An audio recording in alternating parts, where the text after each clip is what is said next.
today. I don't know what's going on. Oh, look at that. I just got a new follower. It's been bad. It's actually been bad. I don't know if you're in here. The first 5 minutes, it's all good. Yeah, thanks, Agent. Hey, shout out Agent, though. I'm gonna sound like absolutely stupid watching my recording back. I'm just like, oh. And the Grammy goes to... You just can't hear me. Alright, chat.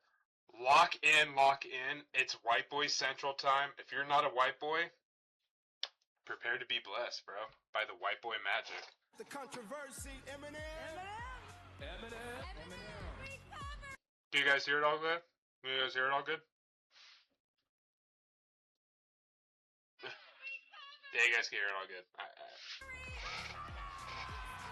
From the brutal, harsh streets of Detroit to the top of the pyramid of global stardom, Eminem's journey is absurd and unapologetically real. The Oscar Clipped his ass.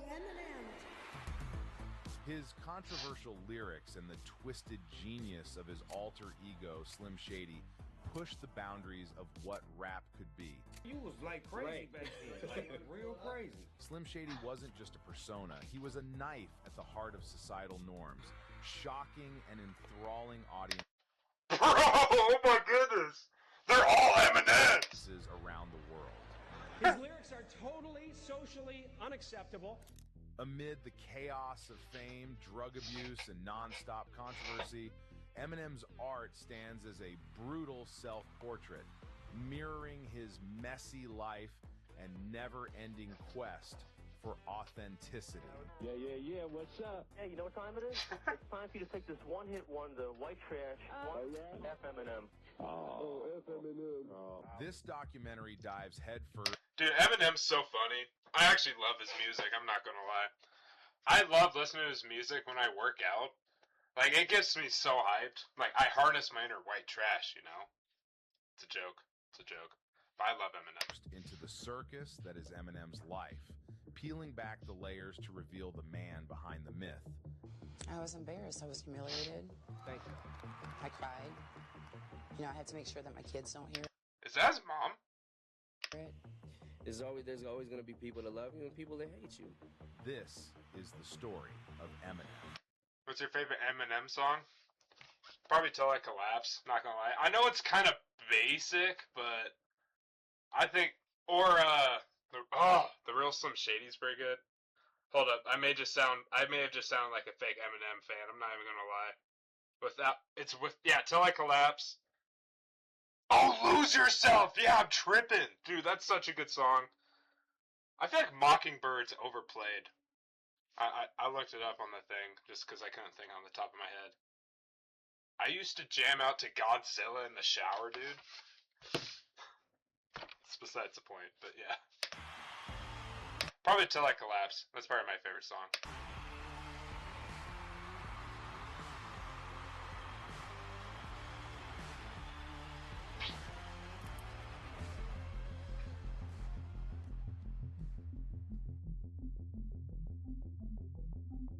Eminem, born Marshall Bruce Mathers III on October 17th, 1972, in St. Joseph, Missouri. He's a 70s baby? Berserk is a fun niche song of his. I'll give it a listen after stream. Berserk. Berserk. Okay, got it. Missouri had a rough start. His dad took off when he was a baby, leaving him to be raised by his mom, Debbie. This hit him hard and fueled his music with themes of abandonment and anger. His attempts to contact his dad went unanswered. Oh, his dad's ugly. I'm sorry. Ugh, deepening his feelings of rejection. Sorry. And loneliness. I never knew him, so... You never met him since? Never met him, never knew him. Do you want to, or...? I don't know. Some people ask me that. I don't think I do. I can't understand how... If my kids moved to the edge of the earth, I'd find them. No doubt. W parent, hold up. W Eminem. In my mind. No money, no nothing. If I had nothing, I'd find my kids. So there's no excuse. The orange interview. Debbie had her own issues, battling mental health problems and substance abuse, which made home life chaotic. She was erratic and controlling, often clashing with Eminem.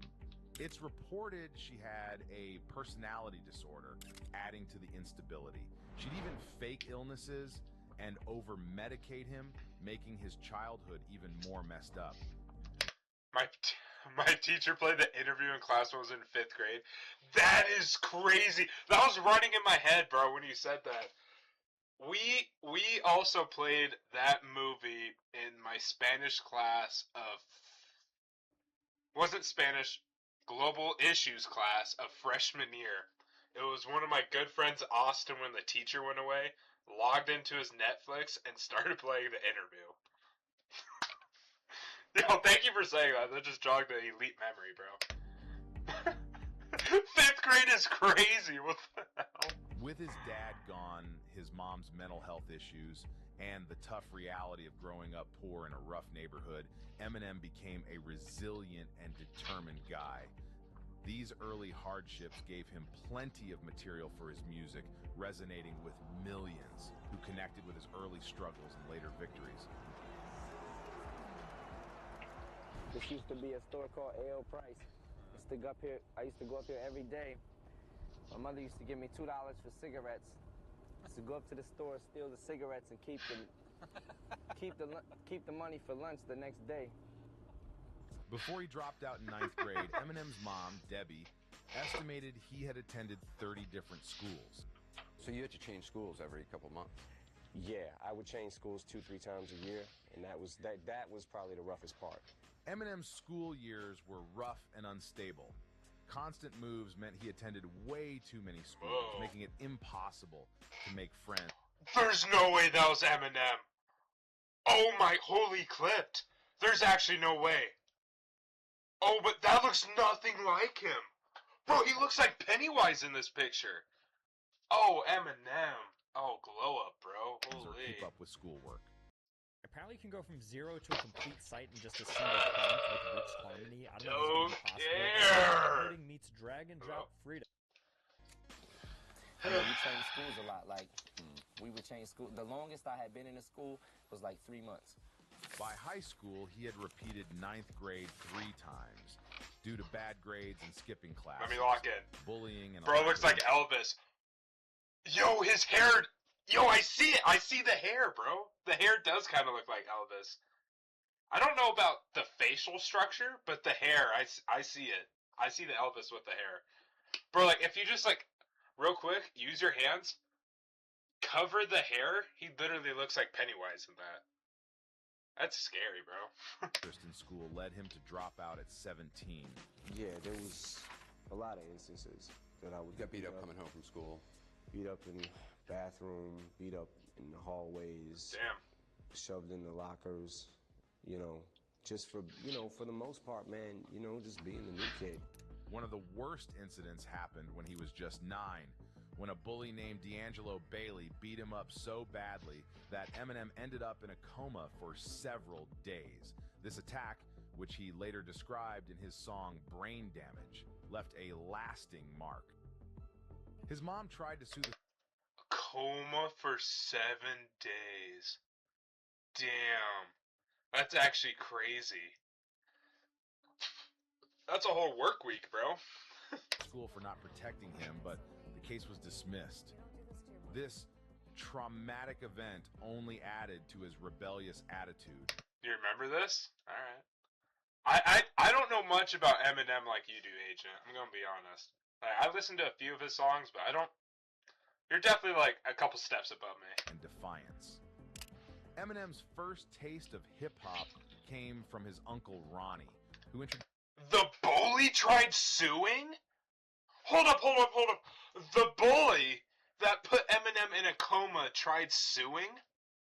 Did he do this, like, after he got rich? Is that when he tried to sue? I'm assuming so, because... Oh, what a dick move. Introduced him to the genre with Ice-T's Reckless from the Breakin' soundtrack. This sparked his love for rap. I just loved hip-hop growing up as a kid. I just, you know, It was it spoke to me more than any other music I had ever heard before, you know, from early like Ice-T to. Yeah, see, that makes. I would assume that he tried to sue him when he got rich, but that's crazy, bro. What the hell? Fat Boys, and then LL Cool J.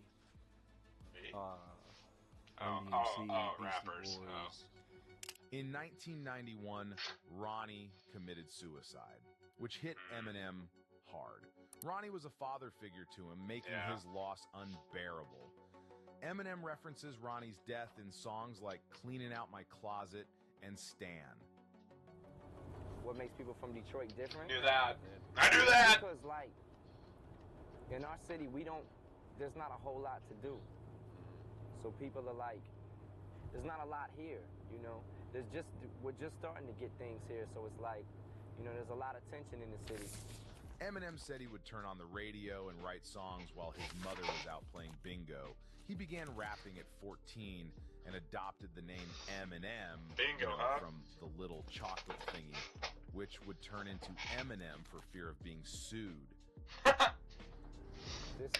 Facts though, bro. He already tried to get sued from a bully, bro. Of course he's gonna get sued from a... What? Is Eminem a billion-dollar business? Hold up. Striked my curiosity.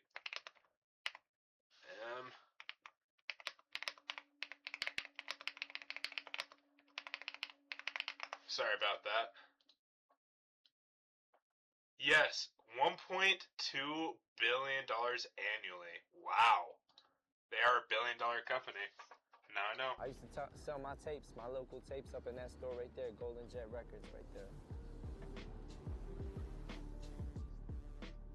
Skipping class one afternoon, Eminem went to Osborne High to promote an amateur rap show. There, that looks like Proof, Eminem. And the two immediately started freestyling on the sidewalk.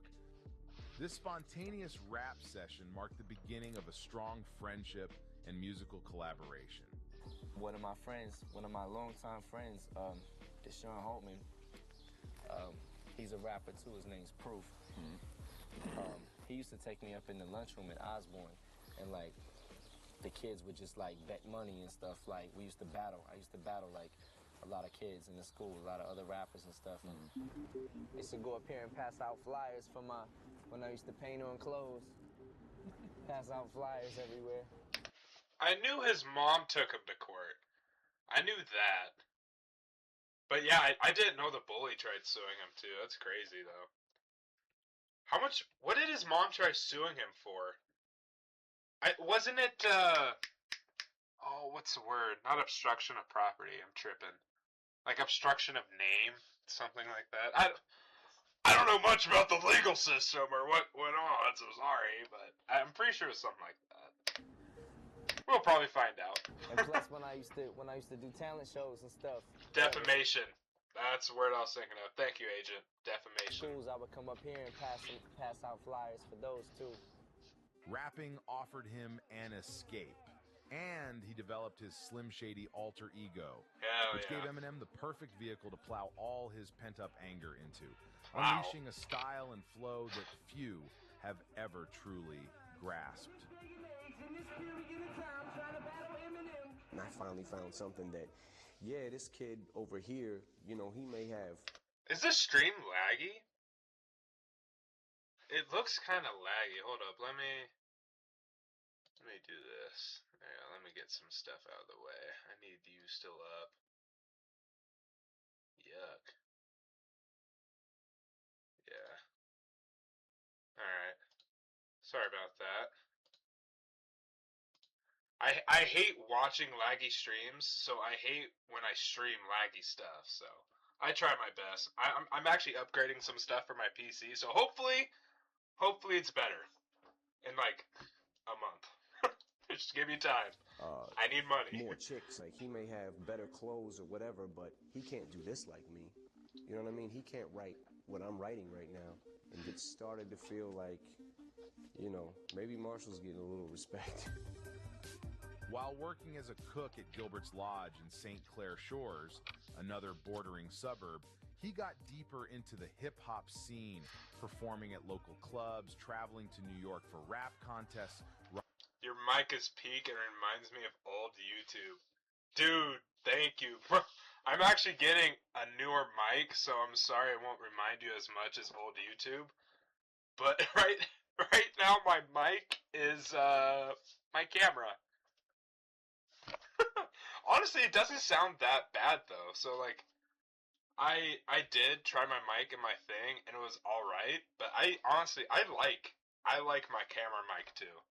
It sounds good. I agree with you. Dude, speaking of peak YouTube, sorry, I'll play the video, I promise. Did you watch Sunday? Bro, OG Sunday was so good. Oh my goodness. He low-key carried my childhood. I'm not gonna lie. Writing his own songs and constantly listening to hip-hop on headphones while he worked the grill. I would make sure that I didn't have to work till 4 o'clock because I was going to the hip-hop shop every Saturday. So every Saturday for me was, and this is early 20s, St. Andrews Hall on Friday night, Saturday, hip-hop shop. Yeah, well, that's what happened. I started battling, and then in the hip-hop shop, the first battle that we had there, I won it. Yeah, bro, pop off, but my childhood was carried by FGTEEV? Hold up, do I not know ball?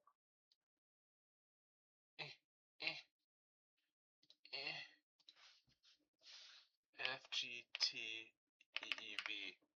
You may hate me forever for not knowing your childhood hero. How do I not know him?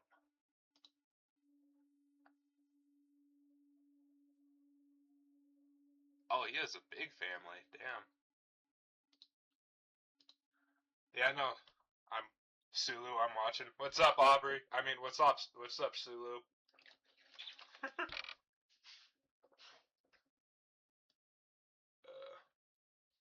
A long uphill battle.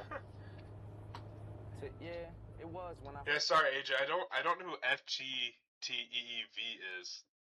Low key kind of blows. First started out, when I first showed up, when I first started grabbing mics in little clubs and stuff like that. For a white kid with a rootless background, hip-hop had become a solace and inspiration. His dream of becoming a white rapper seemed ludicrous to some, but there was cause for optimism.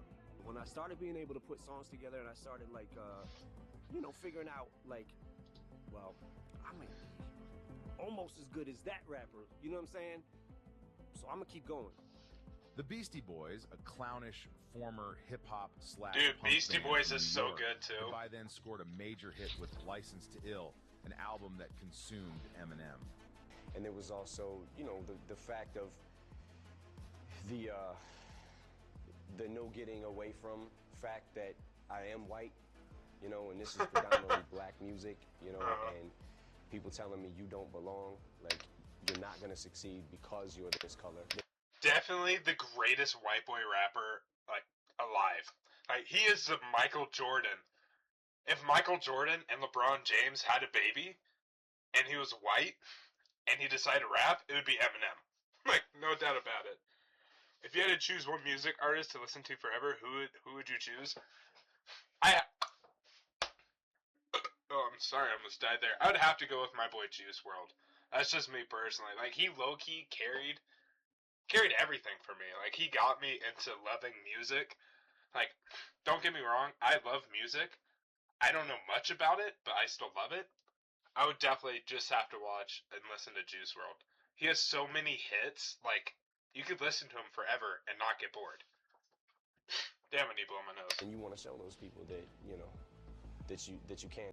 Eminem was gaining respect as a talented rhymer in clubs and open mic contests, but his personal life was full of turmoil. He constantly clashed with his mother and his girlfriend, Kim Scott, with whom he had a baby on Christmas Day, 1995. His mother would call him at work so often that the waitresses started hanging up on her. Each call darkened his mood, prompting waitress him to put on his headphones and tune out.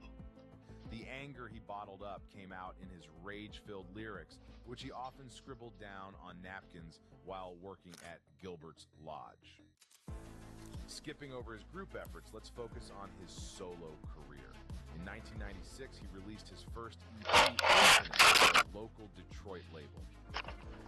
Despite his local reputation, the Rip record to his didn't mom. sell. Wait, his mom died. Oh my, bro, I can't even call myself a fan. I don't know anything about Eminem. I had no idea his mom died. Did she die, like, recently? Oh, my camera! Oh! Oh, my camera! My camera! Sorry. Just wait. I think she passed last June. Oh, damn. Yeah, R.I.P.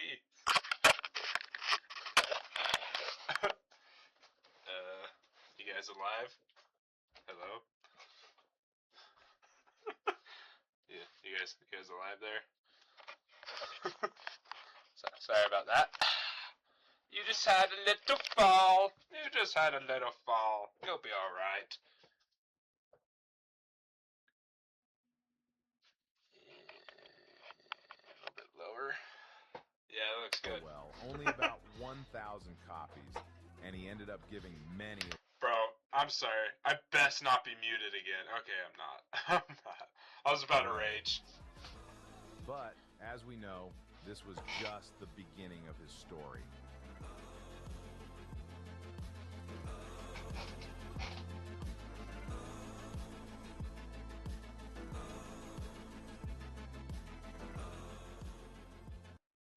Love Roblox? Oh my goodness! Digital gift cards with Microsoft Rewards. I was an underground MC for years, you know.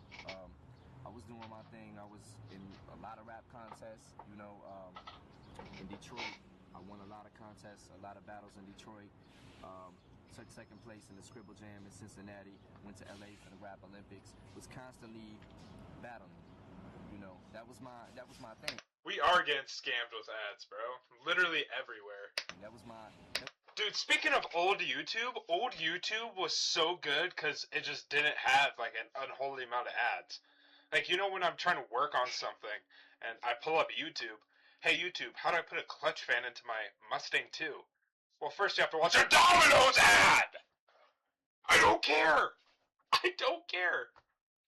Let me know how to put in my damn part! It was the only way for me to get known. You know, that's the only way I knew how to get known. In the spring of 1997, he recorded the Slim Shady EP.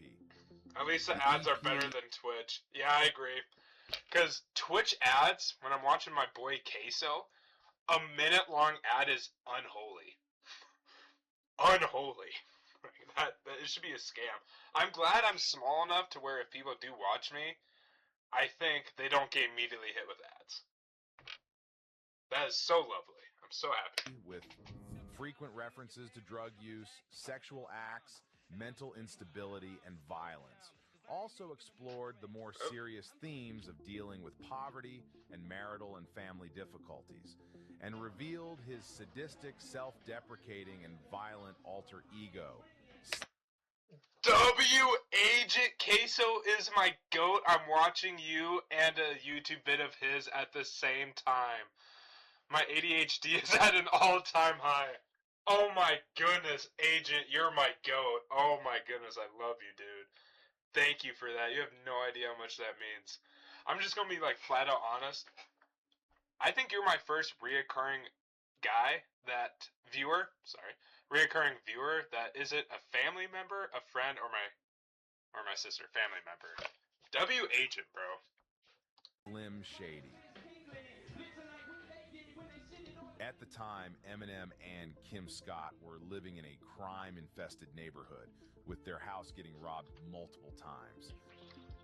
After getting fired from Gilbert's Lodge and being kicked out of their home, Eminem decided to go all in on rap. He took a gamble and headed to Los Angeles for the good thing he did, bro. 1997 Rap Olympics, hoping to change his life. And I was like super discouraged. I just got evicted from my house. Had to break in through the back of the house. The dude that we was paying rent to, he wasn't paying the rent with it. So one day this is literally the day before I go to the Rap Olympics. So I had to break into the house through the back window, which was my old window. Broke in, slept on the floor, got up the next day, went to the Rap Olympics, and by the first prize was $500, and I needed that $500. At the Rap Olympics, however, things I didn't go needed to that. plan, and Eminem placed second. Man, and I lost, and I was like, I was fucking devastated. Even though he lost, he still caught the attention of an intern at Interscope Records who asked for a copy of the Slim Shady EP. And then when I was in the Rap Olympics back in '97, I took second place in the Rap Olympics and gave my tape to some kids at Interscope. Interscope gave the tape to Jimmy Iovine. Jimmy Iovine liked it, and he gave it to Facts. He is inspirational and motivational. Sorry, dude. I don't know. Like, I'm lucky enough to where I was not raised in a household like his, but like he's just so inspirational to where kids everywhere, no matter if you're rich, poor, homeless, single parent, like he's that type of motivational where he motivates everyone for the right cause, and I love him for that. Dre. He played it for Dre. Dre liked it, and Dre was looking for me, you know. When Dr. Dre heard the album, he knew he had to find the person behind it. And I'm back in Detroit now, fucked, right? I have nothing, like nowhere to go. And I get the call, and I'm like, oh shit, you know, this is about to happen. M, being a huge fan of NWA and Dre, was super nervous to work with him, but as we all know, they ended up being the best of buddies. I feel like me and Dre got a chemistry similar to him and Snoop's. This meeting was the start of Eminem's incredible journey. That is such an aura-filled picture. Oh my goodness. Bro, White Boy of the Year. To fame. The first day me and Dre got down together, we did 3 songs, and My Name Is was the second song that we did. And we was in there, it was like he played me the beat, and it was like instantly I just started saying it, like, you know, and the beat started talking to me like, hi, my name, like I started like doing the hook, and he looked at me kind of funny like, you gonna use that as a hook? You know? It was like, then the more I started saying it, the engineers in the studio started saying it, you know what I'm saying? Everybody was like, oh, hi, my name is, and I was like, yo, that's him right there. So I just went in and like freestyled some verses, and then I hadn't had them wrote yet, and just went home that same night and just wrote them, and then came back the next day. And when I saw Dre nodding his head and laughing at some of the things that I was saying and whatnot, I was like, I'm in. Yeah. I made it. That's finally when I, you know, realized this is my big break. And so, in February 1999, the Slim Shady LP was released. By the end of the year, it had gone triple platinum and was one of the top albums of the year. Show did! This was Eminem's first album with Dre and marked his first big commercial success. Hell yeah. The album's amazing and it's doing amazing. Wow, holy quality. Oh my goodness. That's below 1080p. What the hell? Yeah, what's up? Hey, you know what time it is? What time is it? It's time for you to take this one-hit wonder, White Trash. Come down, guy. Come down here and say, talk to me, guy. You think so? Talk to me, little girl. Talk to me, little girl. Hey, this guy. Hey, you little girl. Oh, yeah? Check my album, little baby. Check my album. This is my album, son. Yeah, little baby. You obviously don't know hip-hop, and you don't belong judging it. So shut up. What? I don't want to know hip-hop. Shut up. Shut up. Hey, you tell him, Eminem. You can't? Idiot. You don't want to talk to this guy? Nah, I don't want to talk to this guy. He's an idiot. All right, I gotta hang up on you. Hell yeah, Eminem. Oh, Eminem. The Slim Shady LP starts a trend that becomes Eminem's trademark. The split personalities of Slim Shady and Eminem. Hatred towards his mother. Hostility towards his wife, Kim, especially in Bonnie and Clyde, where he describes cutting her throat and dumping her in the ocean. Love for his daughter, Haley, and poking fun at celebrities. My music, to me... You boys are... Oh my goodness. For his daughter... Next Haley, documentary. Poking fun at Turn the volume up a bit. If not, it's fine. I could just barely hear it, but might just... So, does turning my headset turn it up for y'all? Question mark. Celebrities. My music, for me, my music is like therapy for me. You know what I'm saying? Like, did that turn it up? I hope it did. I could go into my OBS and turn it up. The way for me to get stuff off my chest. These themes are all present in his... Nah, it didn't. Uno mas. OBS. next album.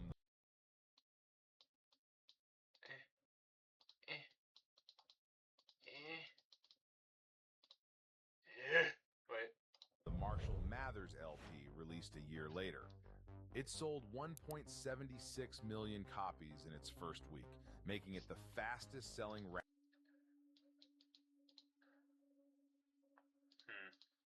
Okay, it won't let me change it in OBS, but, it's fine though. It's fine though, you don't gotta do anything. W Agent, I'll definitely fix it, cause volume and volume control is definitely probably one of my biggest things. I think I have my OBS it down too low, and I need to turn it up a little bit. I was wondering that.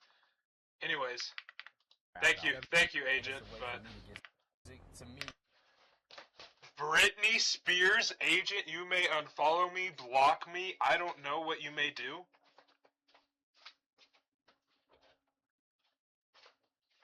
I have a signed Britney Spears poster, baby.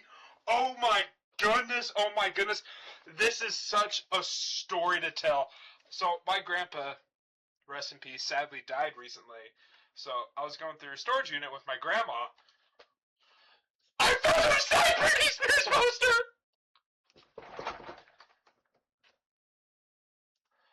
I need to let my white girl calm down a little bit. I'm sorry. The goon will take Agent. Shut up, bro. But oh my goodness, bro. I was so happy when I found that. You have no idea. The goon will not take over, Agent. Jesus. It's like therapy. So, Walk in. You know what I'm saying? It's a way for me to get stuff off my chest.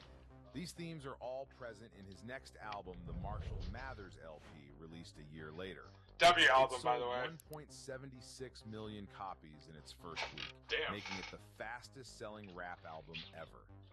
It sold twice as much as Snoop Dogg's Doggy Style, and even beat Britney Spears' record for highest one-week sales by any solo artist.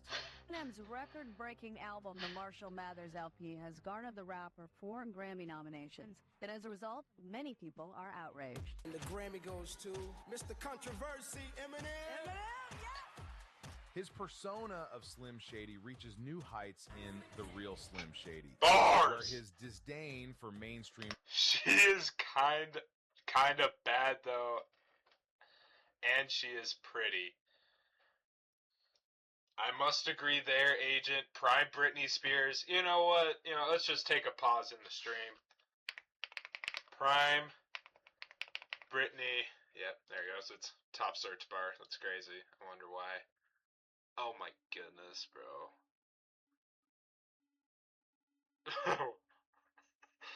Shut up, Chad. I can't see you right now, but I can tell you're yelling at me to stop gooning. Stop. I'm not gooning. Oh my days. Wait, I could just click. I don't want to open up the picture. Oh my goodness.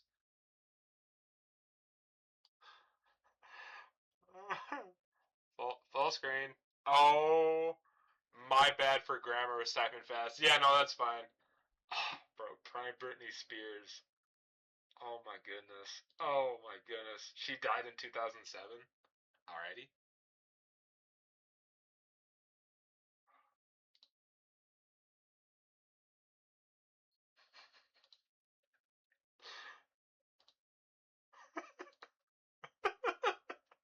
Alright, I need to get off. Bro, what even picture is that? I think I know what it's trying to be. I'm not. Like NSYNC, Britney Spears, and back. What are you typing? Is that person drooling? Question mark. Backstreet Boy. Bro, it keeps popping her up. It needs to stop, bro. Becomes more intense. I'm gonna start giggling and screeching like a little girl. Have you seen the weird TikToks? Yes! Oh my goodness, no, the downfall of Britney Spears needs to be studied. Actually, I know what the downfall is. It's meth. She started taking meth, and now she's like, I'm sorry, Britney, I have to do this. Britney Spears now. Britney.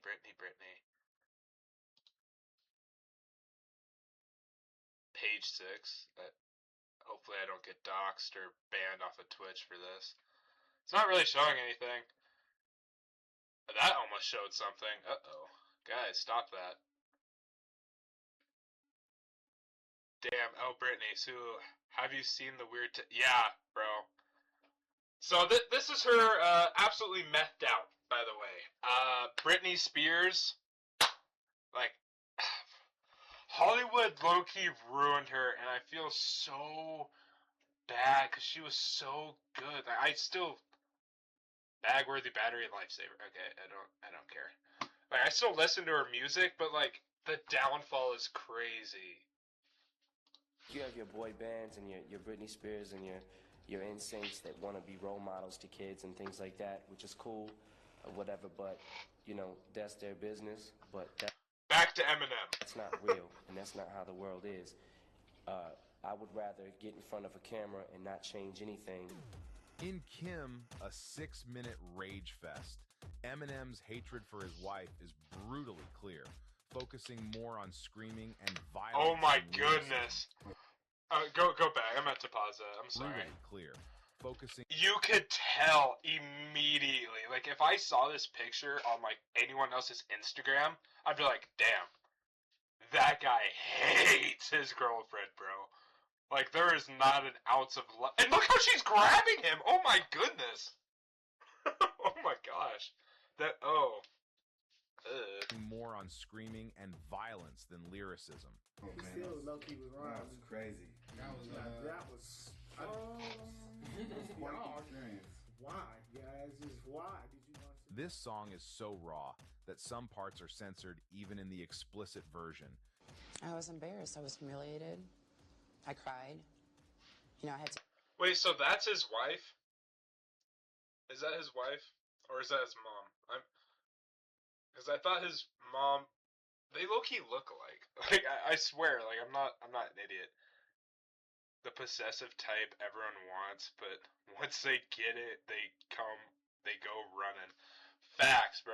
Like the new movie Obsession, bro. After watching that, all my friends were like, bro, pass the controller. Make sure that not for me, bro. The kids don't hear it. And then I always just wonder what people think of me, you know? You know, it's not a good feeling. What made you cry? Just the lyrics and the fact that he is supposed to be the man that loves me and is supposed to protect me, you know, from being hurt. Okay, that is his wife. I'm tripping. I need to watch Obsession, dude. I love horror. It's honestly a really good movie. Like, I'm not even gonna lie. Like, really, really good movie. Speaking of horror, I won't get into that. And here he is, completely and totally disrespecting me. And romance, but I know there's less of that. Okay, I can't. I agree with you. I'm not gonna nerd myself out because of digital footprint, but I 100%. Some romance movies and TV shows. Look around to make sure no one hears me. Are good. I said it. I'm a man that used to powerlift, and I said I enjoy romance movies and shows. You didn't hear that from me? You heard it from some other person. I don't know. In the worst way possible, in front of millions of people. And in front of our kids, my family, my friends. And now it just makes me angry because of what everyone thinks of me and the fact that now I realize, you know, there must not have been much love there, you know, for him to do that. And I wasted so many years thinking there was. Yeah, Mom and Dad just heard you say that, by the way. Sulu, you're banned permanently. I went upstairs in my bathroom and I slit my wrist and ended up in the hospital. What does she have in her hand? Razor blade. She's got a razor blade in her hand. She's let me use it yet. What was that? There ain't nothing wrong with that. They're actually peaking, especially Eminem.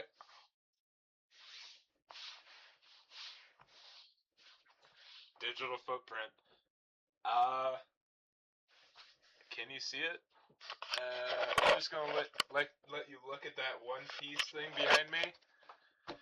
I have watched every single episode of One Piece, all the movies. I probably spent a total, I did the math, I think 16 days of my life has gone by watching that series. 16 days. That may be an understatement. Whoa.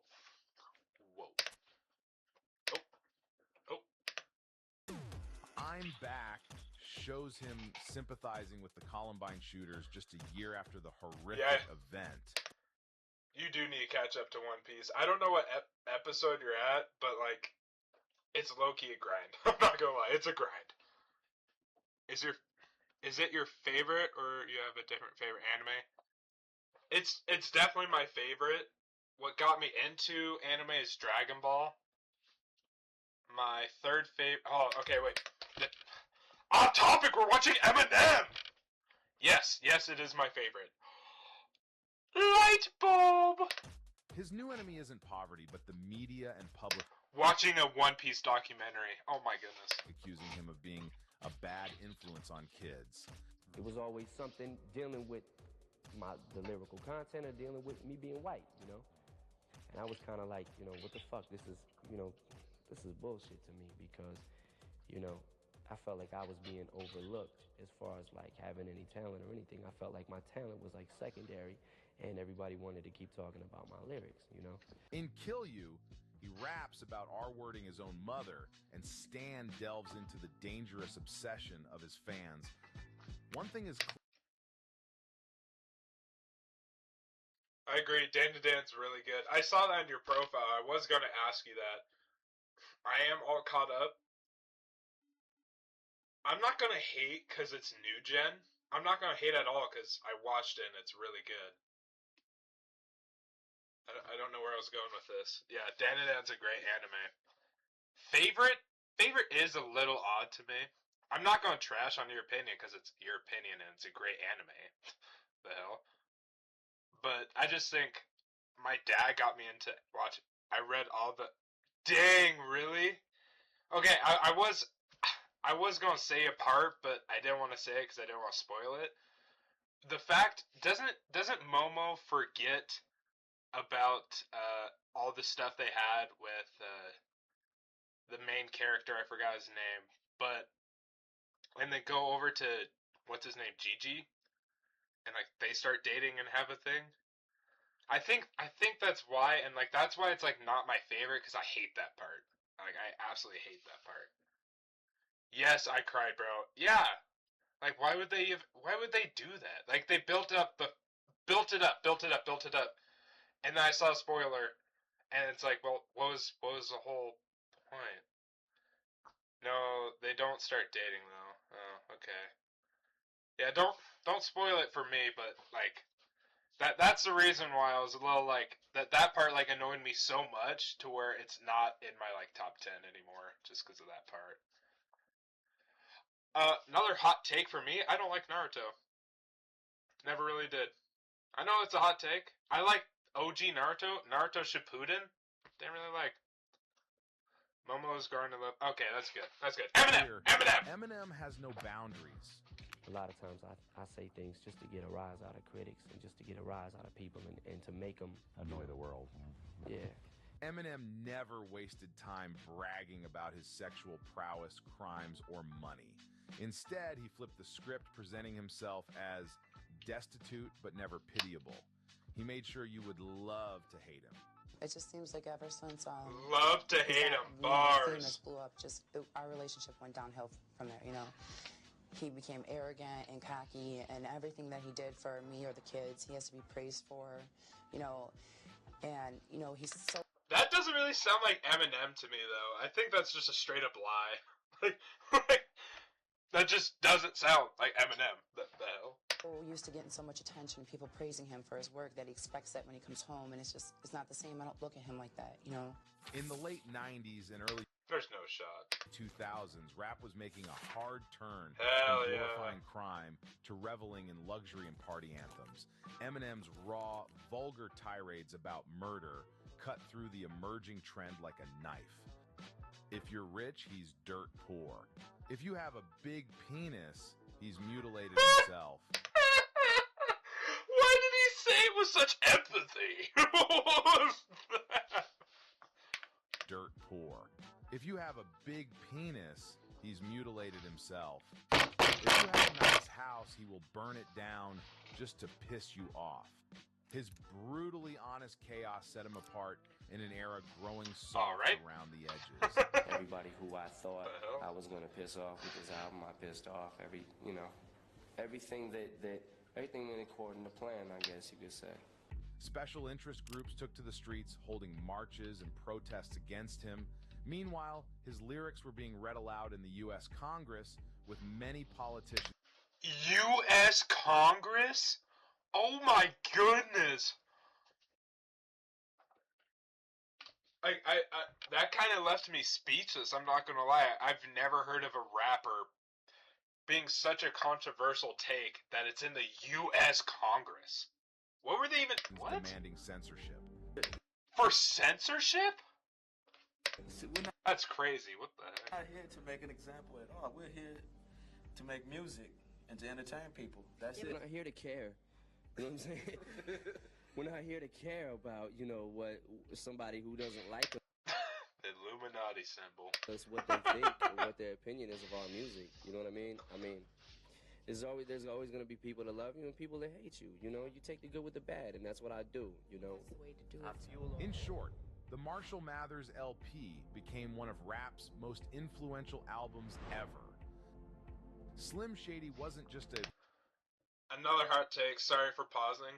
Kendrick Lamar isn't that good. I'm gonna say it. Like, the Kendrick Lamar Drake beef, like, it had everyone just so hyped and so everything for it. I didn't really like it. I didn't like the music that came out. Even, like, Kendrick Lamar's good songs, which, don't get me wrong, aren't bad songs. They're just not my style, and I didn't really like it. I only like 2 songs. Yeah, like, he only has, like, I need to listen to some of his older music to, like, actually have an opinion, I guess I should say. Because I've only really listened to his newer stuff with Drake, because that's when it got popular, and that's when I heard it. But, like, from what I know, I don't really like it. Persona to attack celebrities anymore. What the fuck? Eminem's powerful weapon against his critics.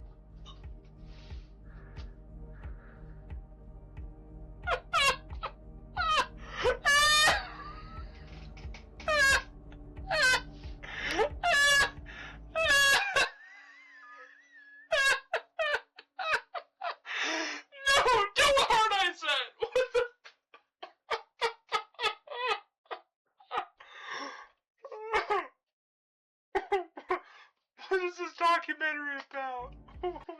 Producers, you can use these in your next tracks, which are 100% royalty free. For example, I'm going to pick the 1960s, and you can get perfect samples that sound like... Yeah, I don't care. GG, the Gooners are coming for us. Uh-oh. Facts, should I just leave that on the Twitch and watch the Gooners come and just, like, blow up that way? Is that how it works? On September 7th, 2000, the universe delivered a spectacle we don't get to witness anymore. Have come it was for a us, first, facts. even back then. Thank you, Keenan and Damon. Picture the scene. The 2000 MTV Video Music Awards. And who struts onto the stage but Jim Carrey, the human cartoon character himself. He's doing his signature Autocorrect, man, what is it correcting? Dude, I hate autocorrect, especially since I'm dyslexic and, like, typing's, like, such a pain for me.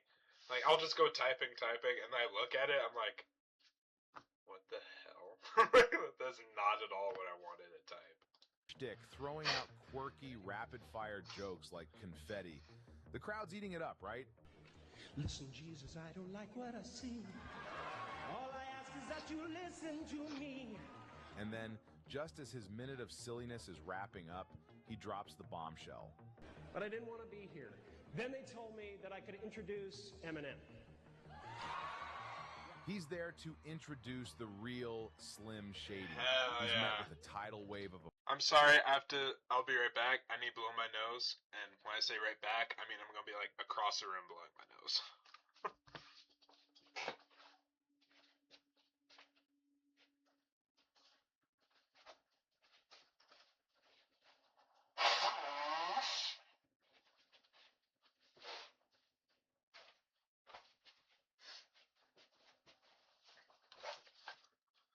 Made that shit too.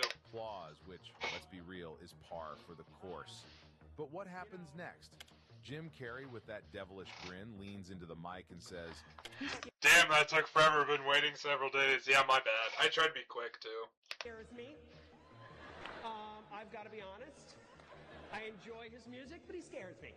Now back then, this wasn't just another throwaway joke.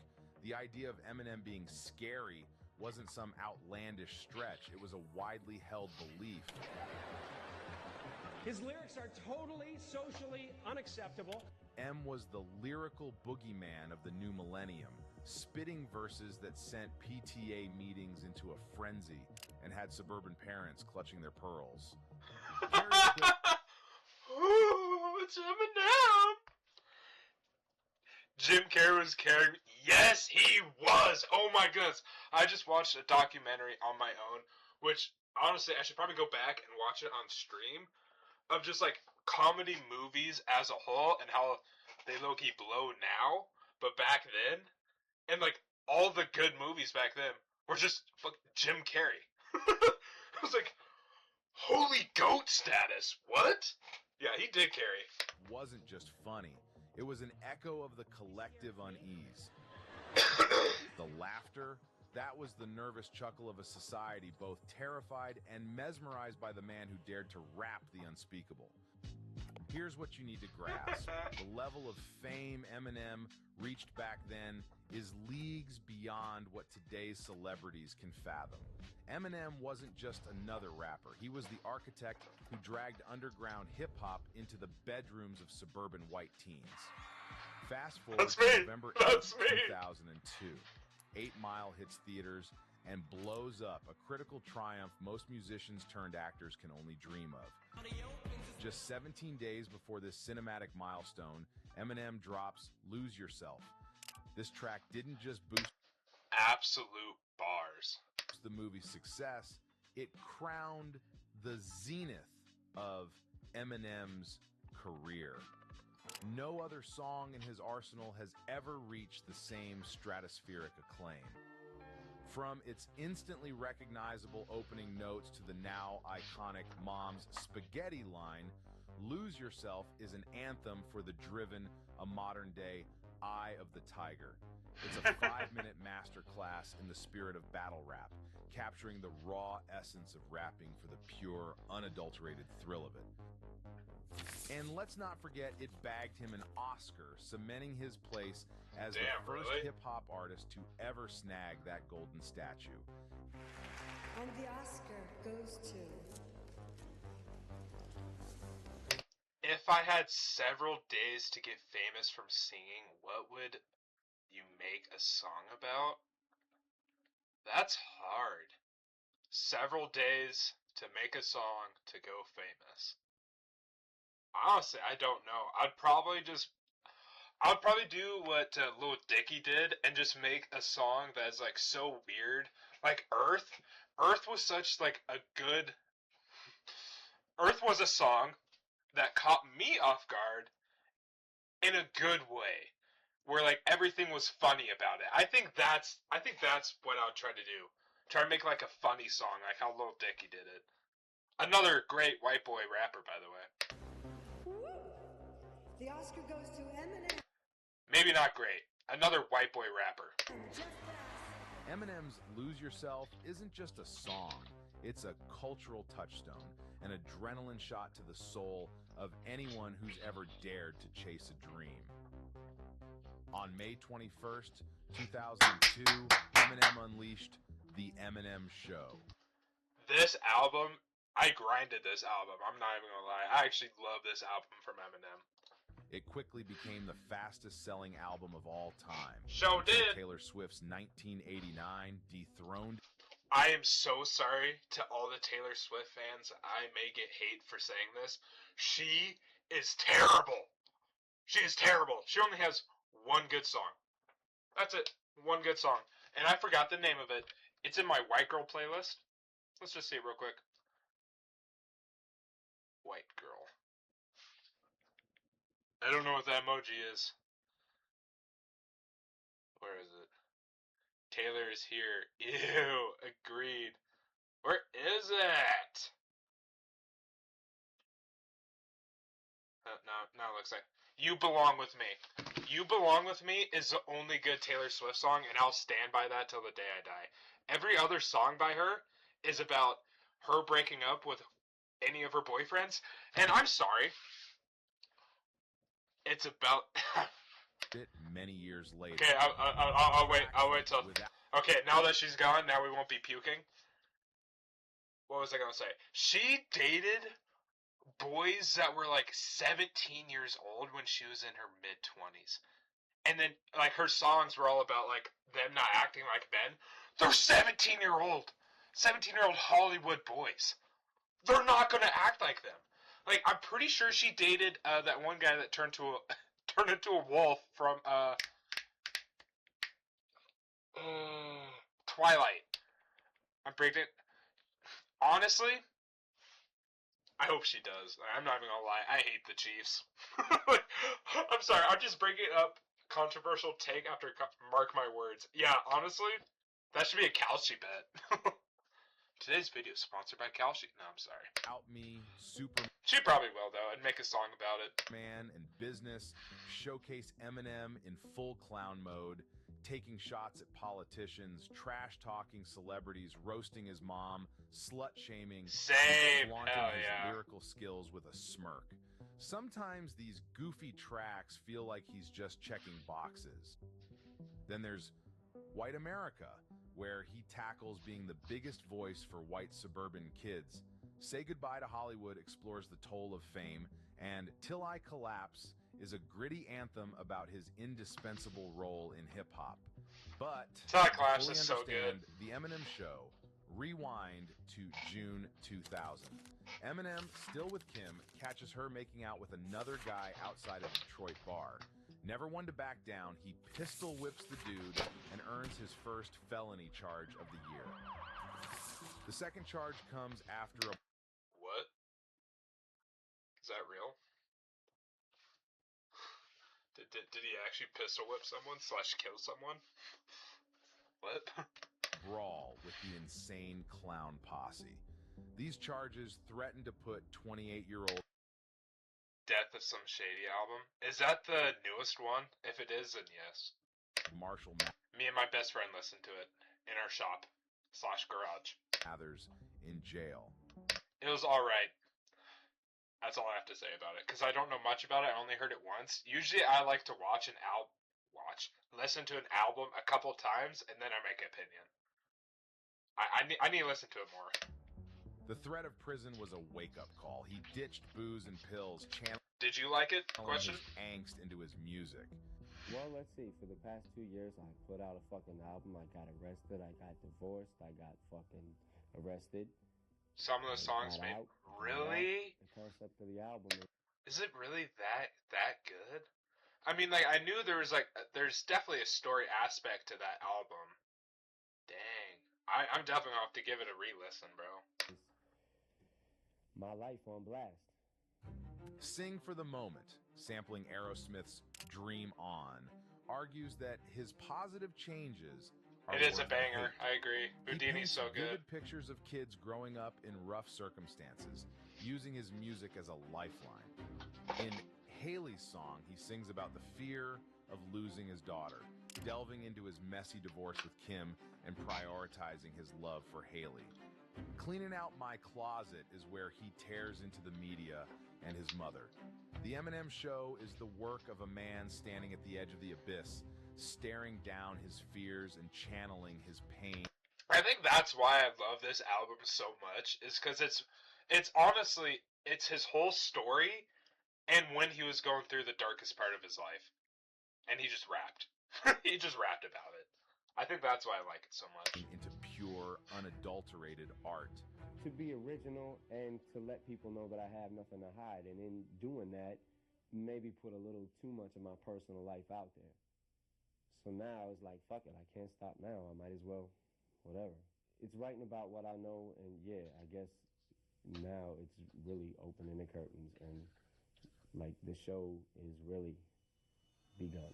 For most fans, Eminem's prime climaxed with this album. His first 3 That's albums, facts. the Slim Shady LP. Do you know such a member that Eminem and Machine? Yes, I do, bro. That's all my boy talks about. Dude, Eminem destroyed this guy's whole career. I'm like, yeah, bro. Eminem is a dog. Like, if you mess with him, it's like a nuclear bomb against coughing baby. That's what that beef was. Like Machine Gun Kelly got destroyed by it. The Marshall Mathers LP. Yes, he did. He's literally switched genres. Encapsulate the 3 major facets of Eminem: the clown, the confessor, and the crusader. See, the crazy thing is, sorry for pausing again, people hyped up Kendrick Lamar and Drake's beef to be just like that. To be Machine Gun Kelly and Eminem. They hyped it up to that level, and it didn't hit. It didn't hit. It wasn't that level. There's no way. And like, I guess, I don't know what I'm saying anymore, but yeah, like. If his career had ended here, it would have been a fitting encore. However, Eminem's story doesn't end here.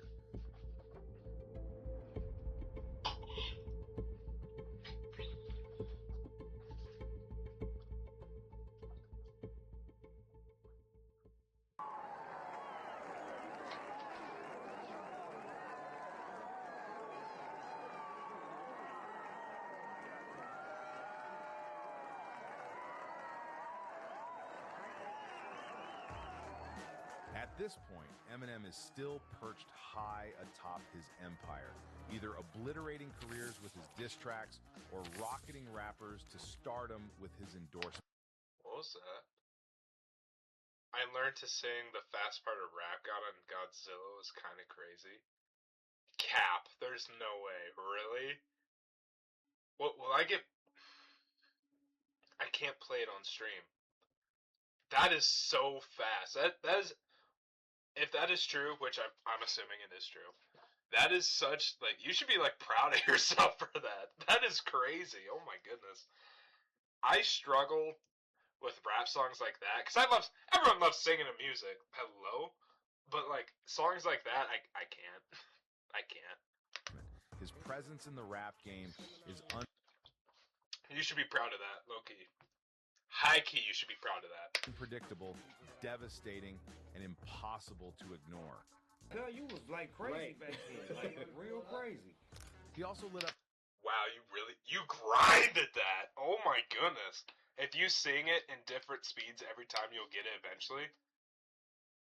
W grind, bro. I respect it. Yeah, no, that's true. That's true. Hell yeah.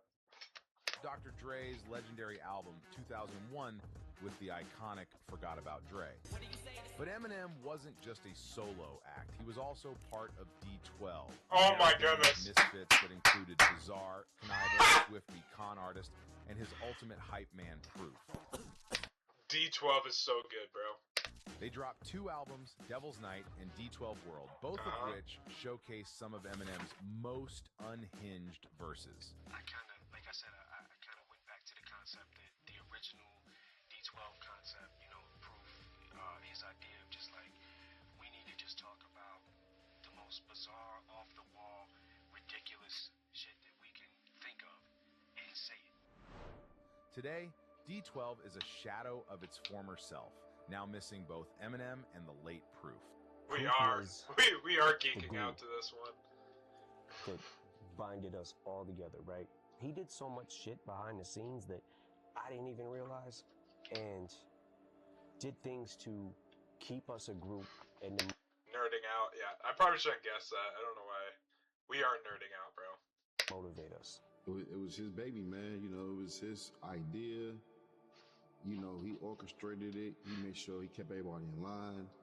You know what I'm saying? And they just were never the same, man. And let's not forget Shady Records, the label Eminem co-founded Autocorrect with his sucks, manager bro. Paul Rosenberg. Shady Records catapulted 50 Cent into the stratosphere with his debut album, Get Rich or Die Tryin'. It sold a staggering 800,000 copies in its first week and eventually moved 12 million units. Damn. Obi Trice also found his footing on Shady Records with his debut, Cheers, which sold 2 million copies without even needing a radio single. Fast forward to today, and Shady Records is limping along with 50 Cent's a beast, bro. Bro took so many bullets. Yes. Yes, he did. Oh my goodness. I'm gonna sound like such a loser here. Wasn't it 8 shots that he took? To the Google.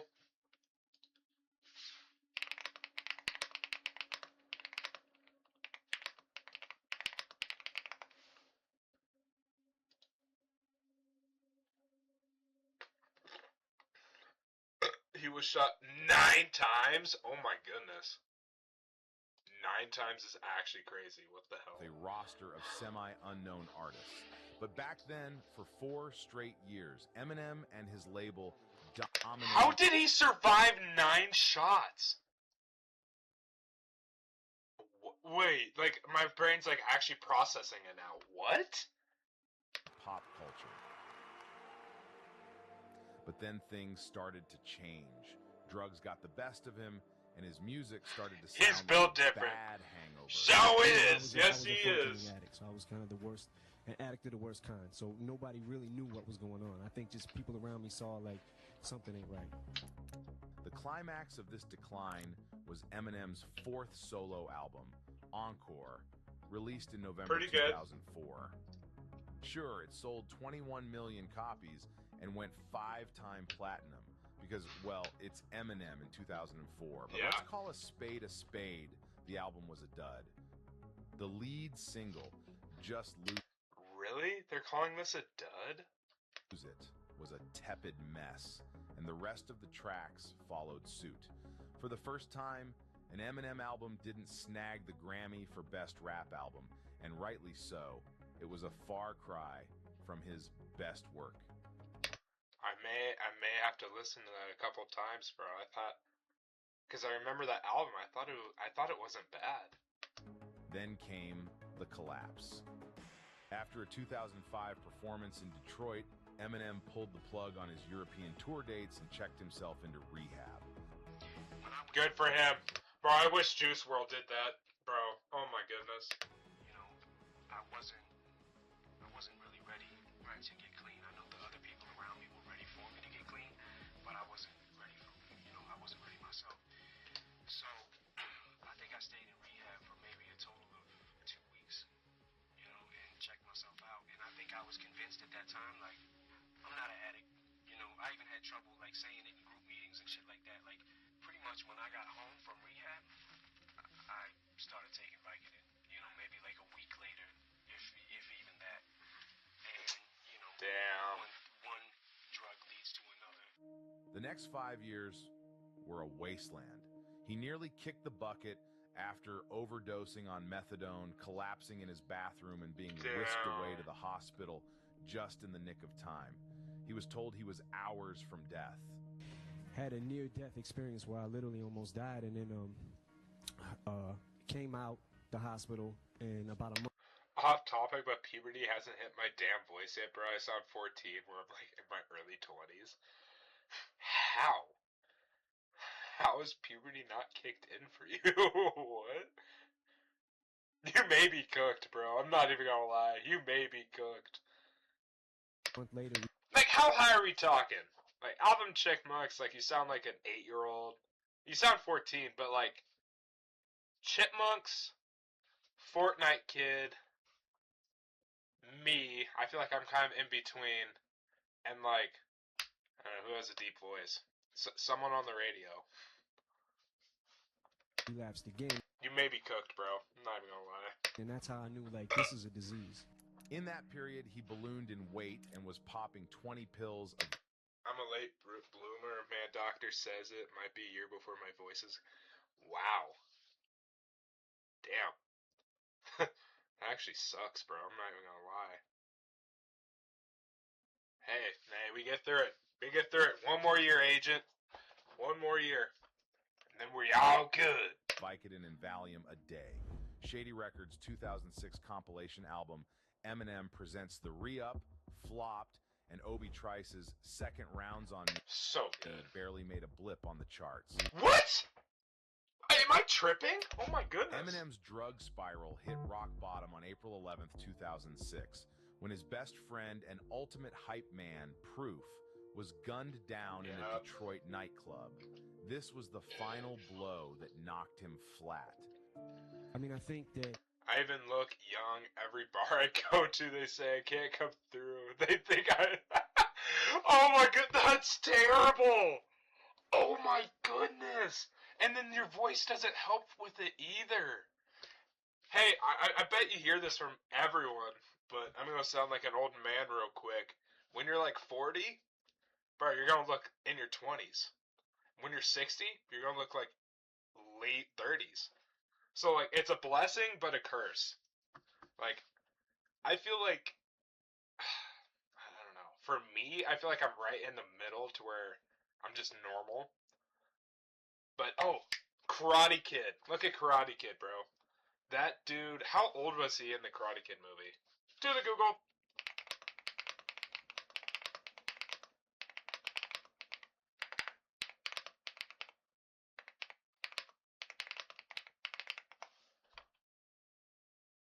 Yeah, you'll never guess it.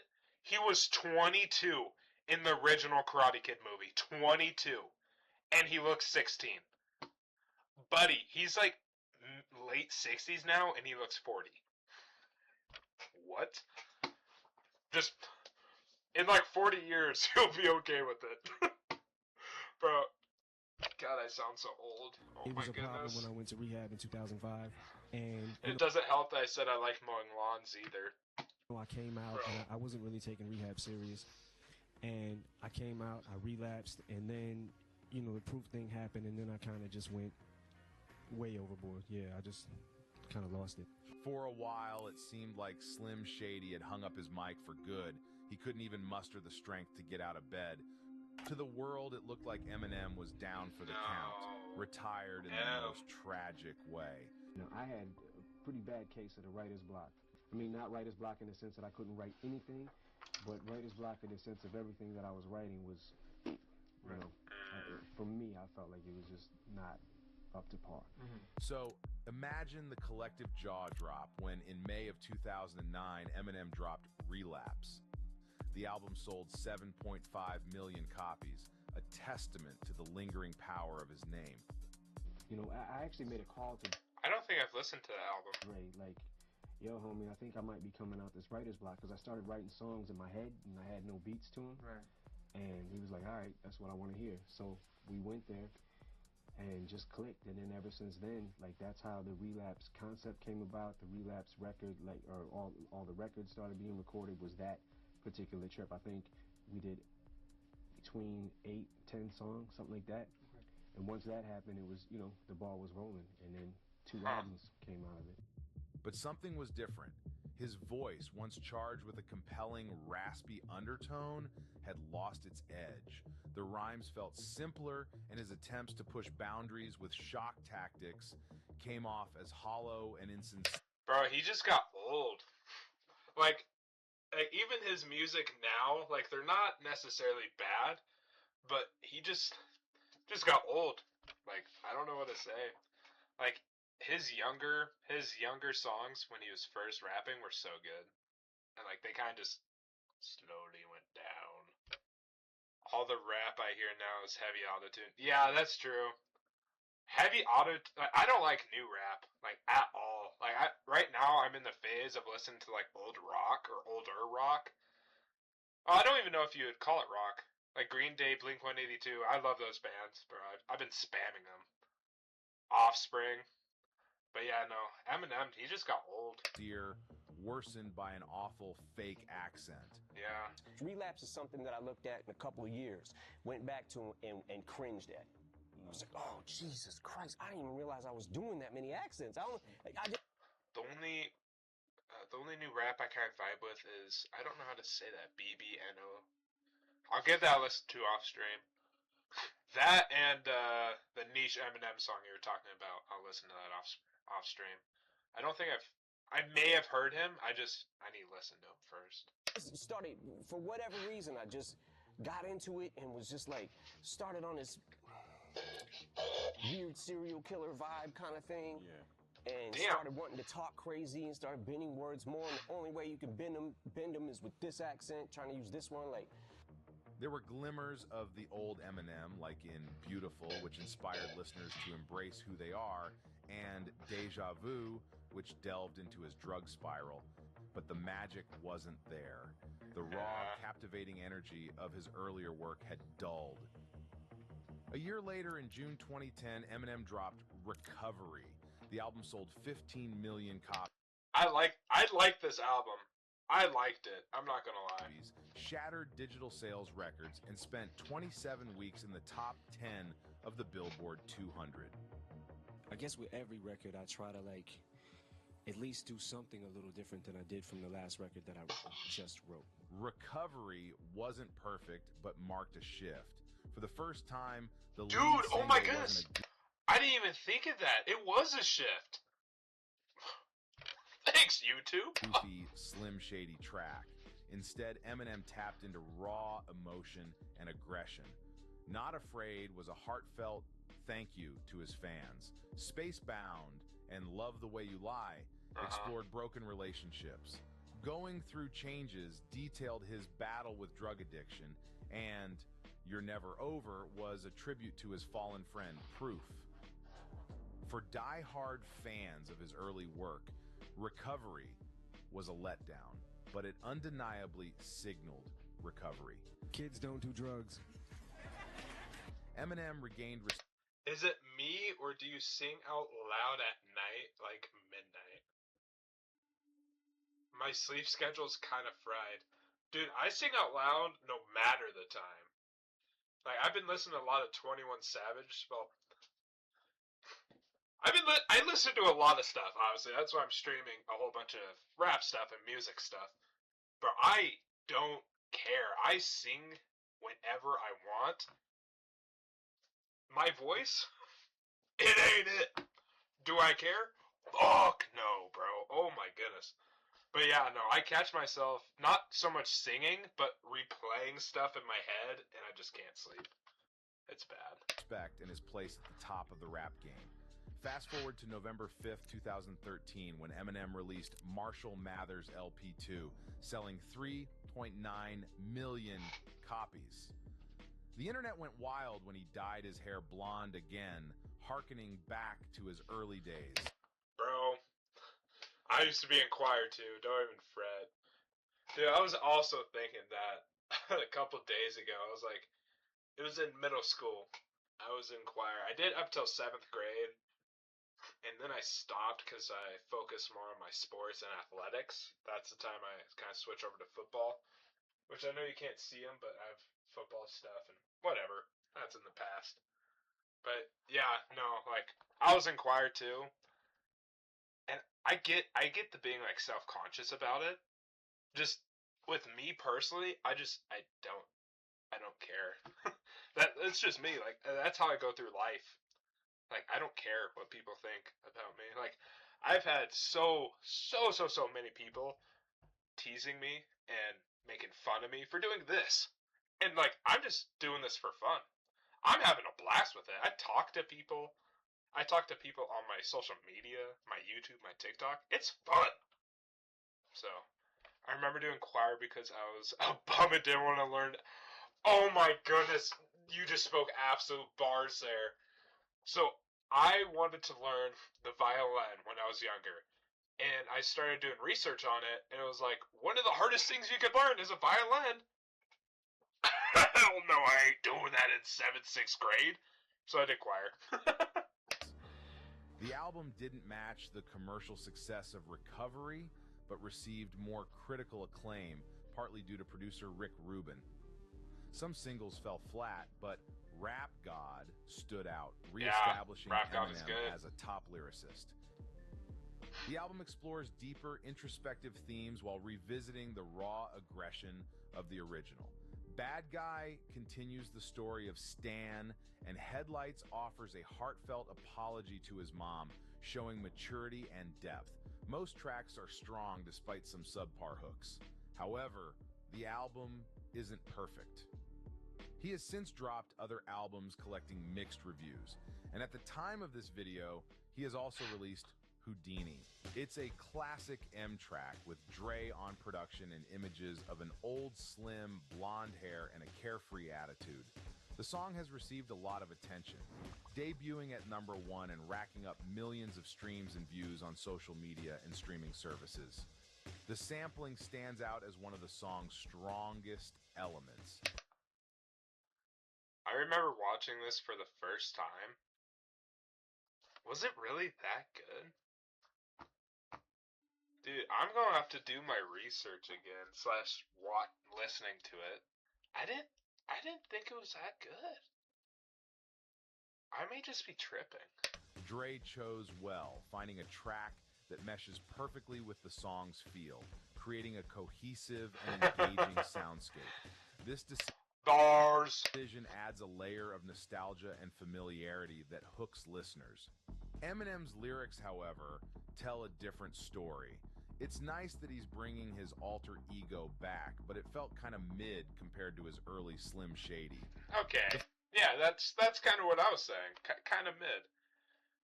Best promotion on Streambo.org? Oh my goodness, bro, thanks! Flow is slightly off, not glaringly so, but it's not on par with some of his better work. Yeah, L Scammer. Effortless, razor-sharp precision that characterized his prime. But Houdini is, if anything else, extremely fun to listen to. And I would wager this is the most tasteful and satisfying compromise between his old and new work. He is clown. He is a clown. There will always be a vocal group of people who can't stand Eminem, and I'm already seeing lots of people say this song is corny, poorly written. It's really, really bad. I wouldn't say it's really, really bad. It's not necessarily good. It's not really, really bad. It's meh. Or annoying. It's meh. A song like this and the forthcoming album will not perform well on every platform, and will probably cause a lot of controversy. But at the end of the day, that's par for the course. Over the years, Eminem has donned many personas: Slim Shady, Marshall Mathers, a rap god, a criminal, a soldier, Superman, Berserk, and an athlete. Superman? Yet none of these... Houdini has so many Easter eggs, it's so good. Does it actually? Dude, I'm gonna have to listen to it again. Because I listened to it a couple of times, and like I said before, I'm a big fan of Eminem's older music, and I love it. I'm not very knowledgeable with Eminem, though. Like, I love his music, I'm just not knowledgeable in it. Titles alone can encapsulate who...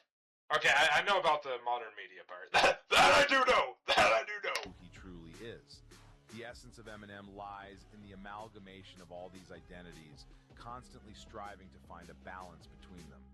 In every album, in every track, you can trace the evolution of a man grappling with his demons, his fame, his past, and his identity. Eminem's journey is one of perpetual self-discovery. From the manic, rebellious Slim Shady to the introspective Marshall Mathers, each persona is a piece of the puzzle. Whether he's on top of the charts or navigating the depths of his struggles, Eminem's authenticity remains his defining trait. Now kids know him as a guy from Fortnite. Oh my goodness. He's from Fortnite! He's from Fortnite!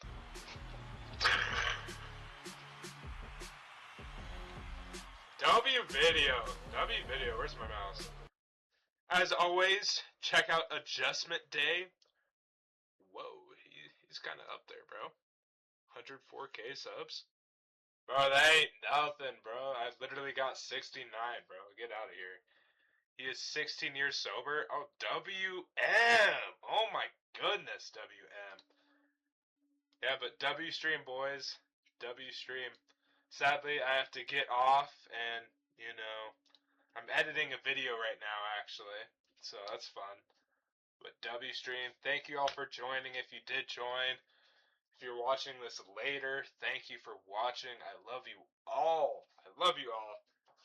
There's a short video of a kid filming him and saying that is diabolical. Shout out Agent for talking with me. I love you all.